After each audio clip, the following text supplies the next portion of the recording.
स्वागत है आप सभी का हम सबके YouTube channel learning with Sumit में। इस चैनल पे हम लोग फंडामेंटल ऑफ मैकेनिकल इंजीनियरिंग पढ़ रहे हैं। अभी जो टॉपिक चल रहा है इसमें हम लोग शॉर्ट क्वेश्चंस को पढ़ रहे हैं। तो आज हम लोग फोर्थ यूनिट के शॉर्ट क्वेश्चंस को पढ़ेंगे। इसके पहले फर्स्ट, सेकंड और थर्ड तीनों यूनिट के शॉर्ट क्वेश्चंस आपको करा दिए हैं। तो फोर्थ यूनिट में बेसिकली जो टॉपिक कवर किया गया है वो fluid mechanics and its applications, मतलब fluid mechanics and fluid machines का टॉपिक कवर किया गया है। तो उसी टॉपिक के शॉर्ट क्वेश्चंस को यहाँ हम लोग डिस्कस करेंगे। ये सभी important short questions already board पे लिखे हुए हैं, एक बार इनका स्क्रीनशॉट ले लीजिएगा। इन सब के आंसर में यहाँ पे लेफ्ट साइड स्पेस दिख रहा है जो आपको, यहाँ पे मैं इनके आंसर्स को डिस्कस करूँगा और थोड़ा जल्दी जल्दी डिस्कस करूंगा, इसलिए ध्यान से इस वीडियो को देखिएगा और साथ ही साथ कॉपी पेन लेके आपको बैठना है।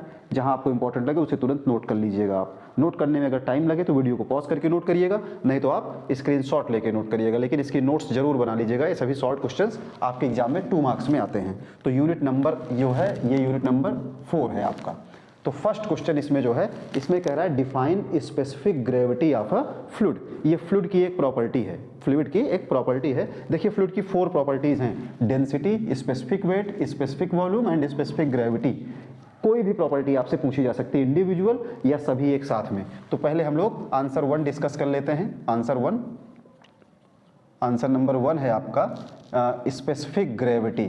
स्पेसिफिक ग्रेविटी ये फ्लूइड की प्रॉपर्टी है ना। इसके आंसर में आपको क्या लिखना है? आपको लिखना है it is defined as the ratio of, it is defined as, मैं पूरा लिख देता हूं, it is defined as the ratio of, it is defined as the ratio of weight density, weight density और density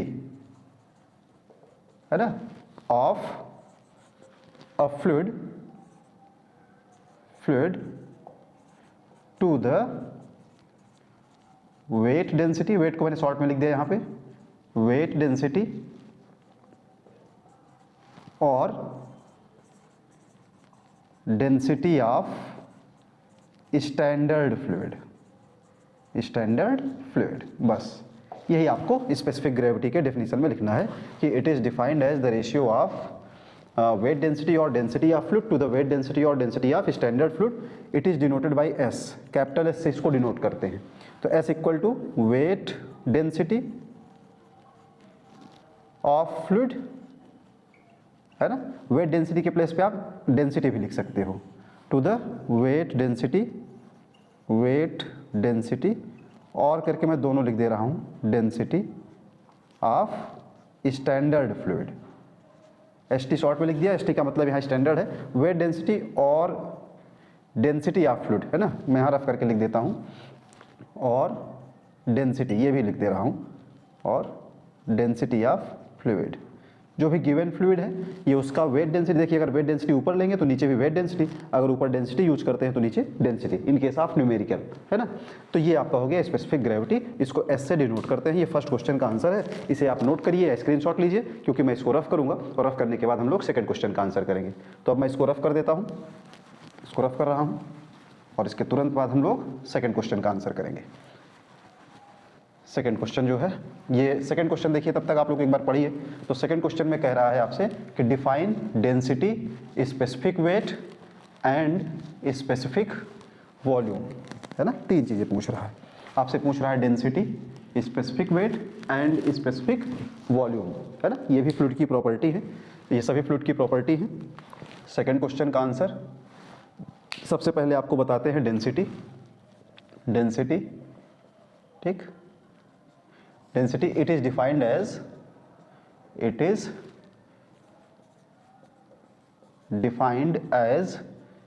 the ratio of mass of fluid to the volume of fluid. It is denoted by रो, इसका ये symbol होता है। तो rho equal to हो जाएगा mass of fluid to the volume of fluid. बस इतना आपको लिखना है, मास को m से और वॉल्यूम को v से रिप्रेजेंट करते हैं। और इसकी जो SI यूनिट होती है डेंसिटी की, ये होती है मास की होती है kg और वॉल्यूम की पर मीटर क्यूब, kg पर मीटर क्यूब इसकी SI यूनिट होती है। इसके बाद है स्पेसिफिक वेट, सेकेंड है स्पेसिफिक वेट। तो हम लोग स्पेसिफिक वेट, एक बात और आपको बता दें, इसी को वेट डेंसिटी भी कहते हैं, वेट डेंसिटी भी कहते हैं। स्पेसिफिक वेट और वेट डेंसिटी, अगर आपसे वेट डेंसिटी पूछता है तो वहाँ भी आप यही सेम डेफिनेशन लिखोगे। तो मैं पूरा डेफिनेशन नहीं लिख रहा हूँ, मैं बोल दे रहा हूँ, आप नोट करिए, ये सब कॉमन रहेगा। It is defined as the ratio of, इतना कॉमन हो जाएगा। ये जो स्पेसिफिक वेट होता है ये आपका रेशियो होता है, इसको स्मॉल w से डिनोट करते हैं स्पेसिफिक वेट को। स्पेसिफिक वेट, ये रेशियो होता है weight of fluid to the volume of fluid, है ना। स्मॉल w से नहीं, कैपिटल W से आप वेट को दिखाइएगा और वॉल्यूम को v से, और स्पेसिफिक वेट को स्मॉल w से दिखा दीजिएगा। तो स्पेसिफिक वेट को स्मॉल w से डिनोट करते हैं, रेशियो होता है weight of fluid to the volume of fluid, है ना। तो डिफाइन कैसे करोगे, डिफाइन करने के लिए ये इतना इसका ऐड कर लेना, it is defined as the ratio of weight of fluid to the volume of fluid. ठीक, इसको भी आप नोट कर लीजिए, स्पेसिफिक वेट को भी। इसको मैं रफ करूँगा, इसके बाद हम लोग स्पेसिफिक वॉल्यूम, या मैं इसी के नीचे ही लिख देता हूँ स्पेसिफिक वॉल्यूम भी, तो पूरा आंसर एक साथ आ जाएगा। थर्ड है स्पेसिफिक वॉल्यूम, स्मॉल v से डिनोट करते हैं। ठीक, तो इसमें लिखिएगा स्पेसिफिक वॉल्यूम में it is defined as the ratio of volume of fluid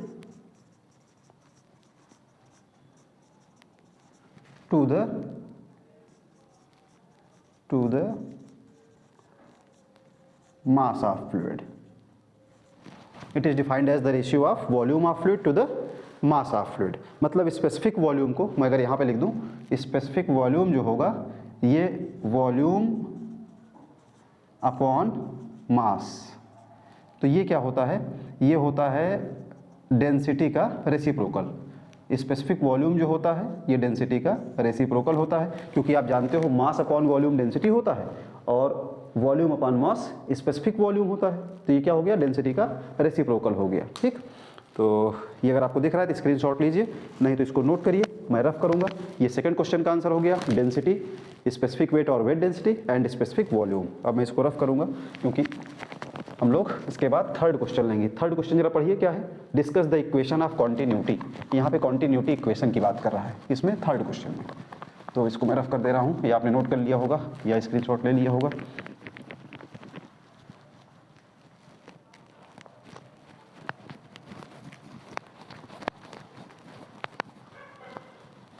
आप लोग जब भी वीडियो देखा करिए कमेंट जरूर कर दिया करिए, है ना।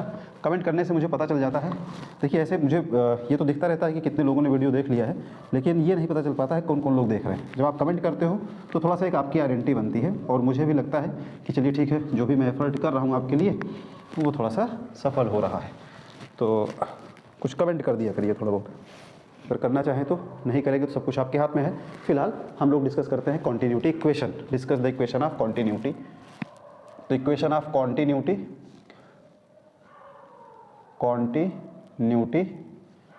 Equation basically one dimensional flow के लिए पूछता है, यही आपके सिलेबस में है ना।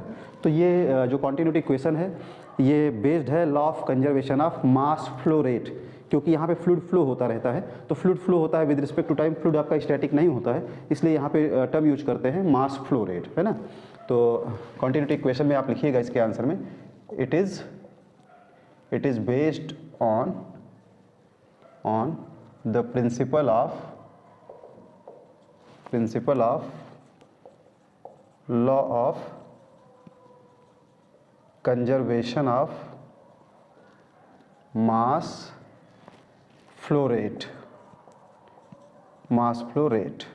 इसका मतलब ये होता है कि अगर कोई पाइप है, सपोज ये कोई पाइप है ना, इस पाइप में कोई फ्लूइड फ्लो हो रहा है, तो जितना मास ऑफ फ्लूइड एंटर करेगा उतना ही मास ऑफ फ्लूइड एग्जिट करेगा। मतलब हो गया mass of fluid in equal to mass of fluid out या exit, ठीक है। तो mass of fluid entering equal to mass of fluid exit, तो ये होता है A1 V1। अगर यहाँ पे हम क्रॉस सेक्शनल एरिया इसका मान लें क्या है, A1 है, और फ्लूइड की वेलोसिटी क्या है V1, और यहाँ पे क्रॉस सेक्शनल एरिया अगर A2 है और यहाँ पे फ्लो की जो वेलोसिटी है वो V2 है, तो A1 V1 equal to A2 V2, बस इतना आपको बता देना है, ठीक। मतलब रेट ऑफ फ्लो जो होता है, mass flow rate at section 1 equal to mass flow rate at section 2, ठीक। बस इतना आपको कंटेंट इक्वेशन, क्योंकि ये 2 मार्क्स में पूछा गया है, जब 2 मार्क्स में पूछा जाएगा तो इतना ही आपको लिखना, ज़्यादा डिटेल में बताने की ज़रूरत नहीं है। अब हम लोग नेक्स्ट क्वेश्चन लेते हैं। क्वेश्चन नंबर 4 है, what is the working principle of impulse turbine, है ना। यहाँ पे इम्पल्स टरबाइन की वर्किंग प्रिंसिपल की बात कर रहा है, तो मैं इसको रफ कर दे रहा हूँ, इसको रफ कर रहा हूँ। Working principle of impulse turbine,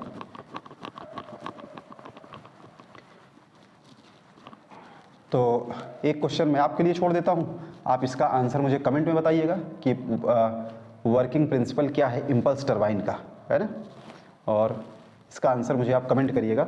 मैं क्वेश्चन नंबर 5 ले लेता हूँ, अगर आप नहीं बता पाओगे तो आप मुझसे पूछ लीजिएगा कमेंट में कि सर वर्किंग प्रिंसिपल बता दीजिए, तो मैं वहीं पे रिप्लाई कर दूंगा, लेकिन इससे मैं चेक कर लूँगा कि आप वीडियो देख रहे हो कि नहीं देख रहे हो। मैं लेता हूँ answer 5, what are Newtonian and non Newtonian fluid, है ना, what are Newtonian and non Newtonian fluid. तो न्यूटोनियन फ्लूइड की अगर बात करें, न्यूटोनियन फ्लूइड क्या होता है, पहले न्यूटोनियन फ्लूइड, तो देखिए द फ्लूइड, आप इसके आंसर में लिखिएगा the fluid which obeys the Newton's law of viscosity, Newton's law of viscosity, है ना। न्यूटन्स लॉ ऑफ विस्कोसिटी क्या है, shear stress is directly proportional to rate of shear strain, is called Newtonian fluid, is called Newtonian fluid. और दूसरा क्या है, non Newtonian fluid, non Newtonian fluid, non Newtonian fluid, है ना। तो इसमें लिखिएगा द फ्लूइड, आप इसमें रियल फ्लूइड भी कह सकते हो, द रियल फ्लूइड, है ना, the fluid which does not obeys the law of, law नहीं न्यूटन्स लॉ पूरा लिखिएगा, मैं नीचे लिख दे रहा हूं, Newton's law of viscosity is called non-Newtonian fluid, non-Newtonian fluid, है ना। ये हो गया आपका answer number 5, what are Newtonian and non Newtonian fluid. Next question है define dynamic viscosity and kinematic viscosity, तो हम लोग आंसर नंबर 6 लेते हैं। इसे नोट करिए तुरंत या फिर स्क्रीनशॉट लीजिए। मैं हट जाता हूँ, मैं कोशिश करता हूँ कि बोर्ड के सामने कम से कम रहूँ, जिससे ज़्यादा से ज़्यादा चीज़ें आपको दिख सके। आप इसे नोट करिए, स्क्रीनशॉट लीजिए, मैं रफ करता हूँ इसको।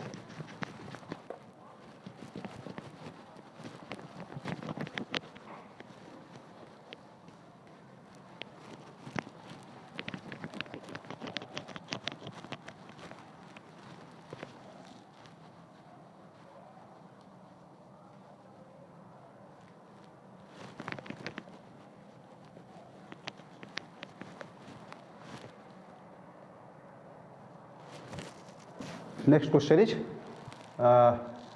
Define dynamic viscosity and kinematic viscosity. तो डायनेमिक विस्कोसिटी क्या होगी, जरा इसको देखिएगा आप लोग। डायनेमिक विस्कोसिटी, है ना, it is defined as the property of fluid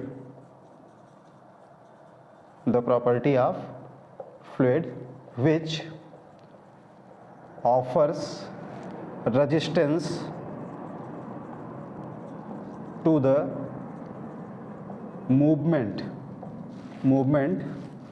of one layer of fluid over another adjacent layer of fluid।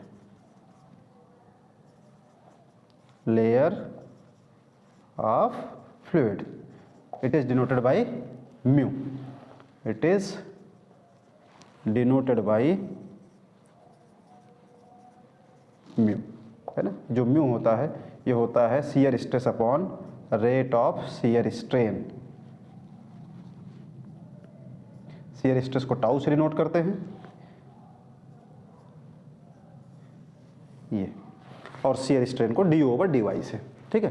तो बेसिकली ये फ्लूइड के इंटरनल फ्रिक्शन की बात करता है, फ्लूइड लेयर्स की जो इंटरनल फ्रिक्शन होता है। अगर आप इसमें चाहो तो आप ये भी कह सकते हो कि viscosity is the property of fluid which tells about internal fluid friction, है ना। जो दो लेयर के बीच में फ्रिक्शनल फोर्स लगता है। जब ऊपर की लेयर फ्लो करती है तो अपने साथ नीचे वाली लेयर को ले जाना चाहती है, और नीचे वाली लेयर ऊपर वाली लेयर को रोकना चाहती है। तो इन्हीं दोनों लेयर के बीच में जो फ्रिक्शनल फोर्स जनरेट होता है वही क्या है, विस्कोसिटी है। जो फ्लूइड जितना ज़्यादा विस्कोस होगा उसकी वेलोसिटी उतनी कम होगी, वो उतना कम ट्रेवल कर पाएगा, है ना। जैसे वाटर है तो वाटर को अगर आप फ्लो कराओगे ज़्यादा फ्लो करेगा, ज़्यादा दूर तक जाएगा, है ना। किसी टेबल पे आप वाटर ले लो, टेबल को टिल्ट कर दो, या किसी बॉटल में आप पानी भर लो और उसको बॉटल को थोड़ा सा टेढ़ा करो तो पानी निकल जाएगा उसमें से। लेकिन अगर उसमें आप हनी रखते हो, शहद रखते हो, तो उसे निकलने में थोड़ा समय लगेगा, क्योंकि वहाँ पे कोहेसिव फोर्सेज ज़्यादा होती है, इंटरमोलिकुलर अट्रैक्शन फोर्स ज़्यादा होता है। कोहेसन का मतलब होता है कि जो फ्लूइड के अंदर स्टिकिंग प्रॉपर्टी होती है बिटवीन सिमिलर मेटल, वो कोहेसन होता है। डिसिमिलर मेटल के बीच में जो लॉ ऑफ अट्रैक्शन और जो अट्रैक्टिव फोर्स लगता है वो आपका एडिशन होता है ना। तो कोहेसन होता है सिमिलर फ्लूइड के बीच में या सिमिलर पार्टिकल के बीच में अट्रैक्शन फोर्स, और डिसिमिलर पार्टिकल्स के बीच में जो अट्रैक्शन फोर्स होता है वो आपका एडिशन होता है। तो इसको आप नोट कर लीजिए, डायनेमिक विस्कोसिटी। ज़्यादा डिस्कस नहीं कर रहा हूँ क्योंकि ये सभी 2 मार्क्स में ही पूछे जाते हैं, शॉर्ट में ही आपको बता रहा हूँ। हाँ, इसी में है काइनेमेटिक विस्कोसिटी है, एंड काइनेमेटिक विस्कोसिटी, है ना। तो यही पे मैं इसको भी बता देता हूँ आपको कि काइनेमेटिक विस्कोसिटी क्या होता है। काइनेमेटिक विस्कोसिटी, काइनेमेटिक विस्कोसिटी, तो इसमें आप लिखिएगा इसके आंसर में, it is defined as, it is, ये जरूर लगा दिया करिए, इट इज़ डिफाइंड एज, है ना। It is defined as the ratio of dynamic viscosity, ratio of dynamic viscosity to the density of fluid, to the density of fluid, है ना। It is denoted by nu, it is denoted by nu, ठीक। तो ये nu equal to हो जाएगा mu by rho, nu equal to हो जाएगा mu by rho, metre square per second, ये इसकी एसआई यूनिट होती है, और न्यूटन सेकेंड पर मीटर स्क्वायर ये डायनेमिक विस्कोसिटी की एसआई यूनिट होती है। तो ये आपका आंसर हो गया 6। अब हम लोग बात करते हैं what is venturi meter, answer number 7। इसको मैं रफ करता हूँ, इसका जल्दी से स्क्रीनशॉट लीजिए आप लोग। अब मैं इसको रफ कर दे रहा हूँ।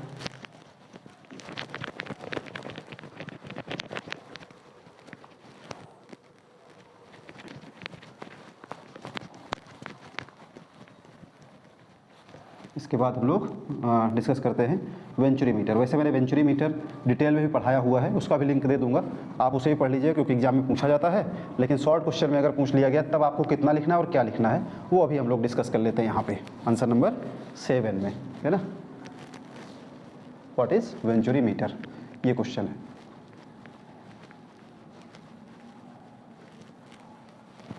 चलिए तो आंसर नंबर 7 लेते हैं। आंसर नंबर 7, आंसर 7 में आपको लिखना है वेंचुरी मीटर क्या होता है। वेंचुरी मीटर, इसका आंसर लिखिएगा। देखिए venturi meter flow, rate of flow measure करने के लिए यूज करते हैं, है ना। तो इसमें आप लिखिएगा venturi meter is a device, it is a device used for, या फिर चीज डायरेक्ट लिखिएगा used for measurement of, या used for measuring लिख सकते हो, the rate of flow of a fluid flowing through a pipe। बस इतना लिखिएगा 2 मार्क्स में। It is a device used for measuring the rate of flow of a fluid flowing through a pipe. Venturi meter में बस आप इतना लिखिएगा। फिर हम लोग लेते हैं answer number 8। Answer number 8, define fluid and real fluid. दो चीज़ें एक ही में पूछ लिया है। वैसे ज़्यादातर फ्लूइड अलग से पूछा जाता है और रियल फ्लूइड और आइडियल फ्लूइड अलग से पूछ लिया जाता है ना। तो आंसर नंबर 8 मैं लिखता हूँ और इसमें हम लोग फ्लूइड की definition, any substance which have capability to flow is called fluid, is called fluid। बस इतना 2 मार्क्स से पूछा जाएगा, इतना ही आपको लिखना है। नेक्स्ट है रियल फ्लूइड। तो रियल फ्लूइड देखिए, real fluid, what is real fluid? तो आप जानते हो any fluid which is having viscosity, है ना। देखिए रियल फ्लूइड में विस्कोसिटी होती है, रियल फ्लूइड कंप्रेसिबल भी होते हैं और इनमें सरफेस टेंशन भी होता है। लेकिन जो आइडियल फ्लूइड होते हैं, अगर आपसे पूछ लिया जाता है आइडियल फ्लूइड, तो उसमें विस्कोसिटी 0 होती है, उसकी कंप्रेसिबिलिटी भी 0 होती है ना, क्योंकि आइडियल है और सरफेस टेंशन नहीं होता है। ठीक, तो रियल फ्लूइड के बारे में अगर बात किया जाए तो इसके आंसर में आप लिखिएगा fluids,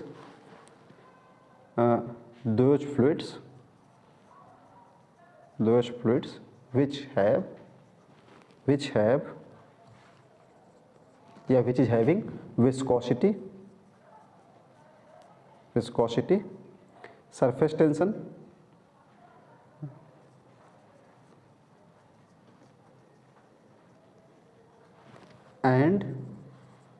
and compressibility। Those fluids which have viscosity, surface tension and compressibility in addition to density,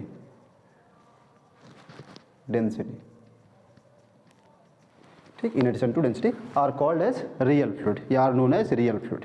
अब हम लोग लेते हैं क्वेश्चन नंबर 9। इसको मैं रफ करता हूँ, इसको आप लोग नोट करिए या स्क्रीनशॉट लीजिए, जो भी आपको इजी लगे आप वो करिए। अब हम लोग नेक्स्ट क्वेश्चन लेते हैं। नेक्स्ट क्वेश्चन क्या है आपका? क्वेश्चन पढ़िए जल्दी से आप लोग। नेक्स्ट क्वेश्चन है डिफाइन द टर्म टरबाइन, है ना। टरबाइन क्या होती है? नेक्स्ट क्वेश्चन में टरबाइन की बात की जा रही है। तो देखिए टरबाइन और पंप ये दोनों फ्लूइड मशीनरी के पार्ट हैं, है ना। टरबाइन और पंप दोनों फ्लूइड मशीनरी के पार्ट हैं। जो टरबाइन होती है वो हाइड्रोलिक एनर्जी को मैकेनिकल एनर्जी में कन्वर्ट करने का काम करती है और जो पंप होती है वो मैकेनिकल एनर्जी को हाइड्रोलिक एनर्जी में कन्वर्ट करने का काम करती है। तो आंसर नंबर 9, आंसर नंबर 9 में हमसे पूछा जा रहा है कि टरबाइन को डिफाइन करिए, डिफाइन टरबाइन। ठीक, तो 9 का आंसर हो जाएगा हाइड्रोलिक मशीन। मैं लिखता हूँ इसका आंसर, आप ऐसे लिखिएगा, it is a hydraulic machine, इस तरह से लिखिएगा। It is a hydraulic machine which convert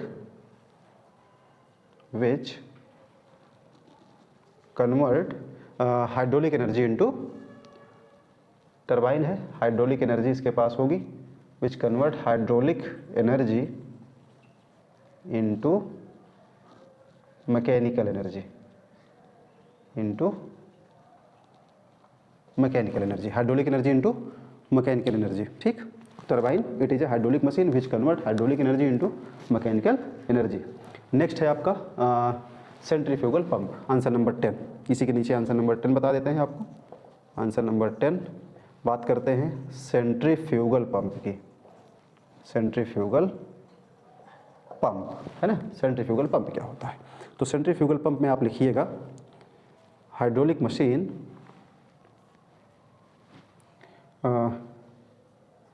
it is a hydraulic machine which converts, देखिए जो पंप होती है, पंप, है ना, पंप क्या करती है? मैकेनिकल एनर्जी को हाइड्रोलिक एनर्जी में कन्वर्ट करती है।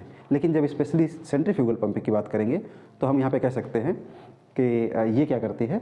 हाइड्रोलिक एनर्जी को प्रेशर एनर्जी में कन्वर्ट करने का काम करती है। तो it is a hydraulic machine which converts mechanical energy into hydraulic energy या फिर इनटू प्रेशर एनर्जी आप कह सकते हो, इनटू प्रेशर एनर्जी, है ना, by means of centrifugal force, by means of centrifugal force. बस इतना आप लिखिएगा। It is a hydraulic machine which converts mechanical energy into pressure energy या mechanical energy into hydraulic energy by means of centrifugal force. Centrifugal force इसमें use करते हैं, इसीलिए इसको सेंट्रीफ्यूगल पंप कहते हैं। ठीक, तो उम्मीद करता हूँ कि ये जो क्वेश्चन यहाँ पे नोट किया गया है, ये क्वेश्चन और इसके जो आंसर आपको बताए हैं, इनमें से कुछ ना कुछ क्वेश्चन आपके एग्ज़ाम में आएगा और आप उसका आंसर अच्छे से कर पाओगे और ये वीडियो आपके लिए फ़ायदेमंद होगा। और बाकी वीडियोज़ भी आप देखते रहिएगा। Thank you.